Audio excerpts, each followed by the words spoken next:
Welcome to David Susilo Unscripted. If you want your audio and video to be calibrated, I've done it for almost 3 decades. Hit me up at info@davidsusilo.com. Please click like, share, and subscribe. And now, here's the video. I've known THX starting from their inception in 1983. I've known about it through Bantha Tracks, the Star Wars fan club newsletter. And then in 1984, my grandfather and we went to LA from Indonesia to watch Indiana Jones and the Temple of Doom at Mann's Chinese Theater in Hollywood. And since then, 4 decades later, my love for THX is still there. In fact, in early 90s, I took the THX courses to obtain my THX professional certification. But that doesn't mean I love everything THX. In fact, I become more critical and more judgmental when it comes to reviewing THX certified products. So when I had the chance to review Dali V16F, priced at 10,000 Canadian dollars or approximately 7,000 US dollars, with the highest certification, which is THX Dominus, I immediately say yes. The subwoofer itself is very gigantic. It's about double the height of my dog. The weight is no joke either. It's 65 kilograms or 143 pounds, making it impossible to be handled just by one person. And here it is, the exact dimension of the subwoofer. It's approximately 2 feet by 2 feet by 2 feet. That's a lot of feet. And now let's unbox it.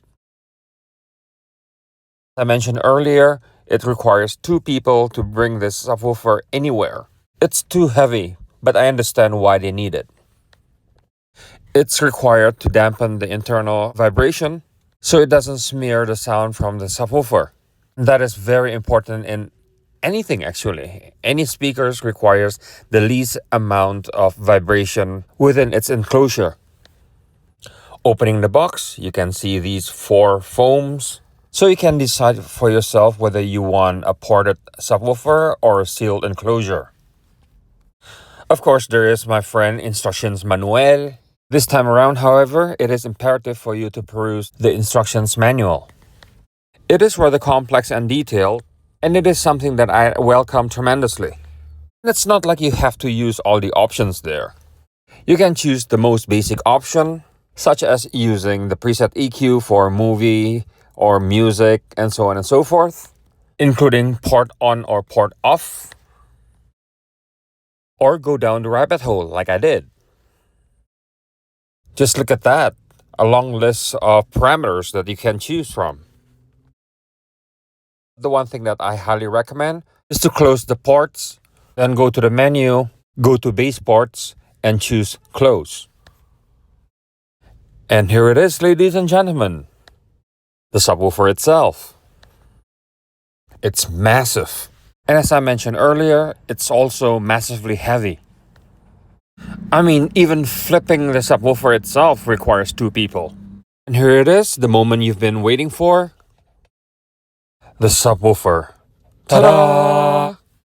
I watched around a dozen movies using this subwoofer. Every single one impressed me. It really whips the llama's ass. While beauty is in the eyes of the beholder, I do find it to be pretty. Just look at the cone surround. It's unique, interesting, and actually functional too.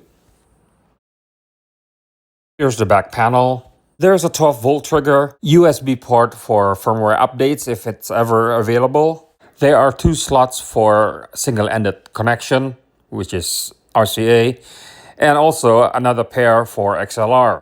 Or also called balanced connection. Regardless, the sound quality is mind-blowing. Really deep bass, but at the same time, also very musical. This subwoofer is much better than any other subwoofer I have tested, regardless of price. Yes, you can get a musical subwoofer such as my MK Sound, but I have never experienced a bass this big and deep, down to 17 Hz in my room, and very musical all at the same time. At 7,000 US or 10,000 Canadian, it's not cheap.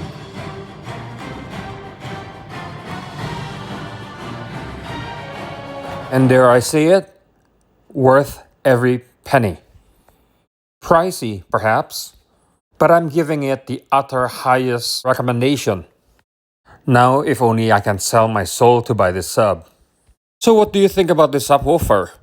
Share your thoughts in the comments down below. Click like, share, and subscribe to my channel. Thank you very much for watching, and goodbye!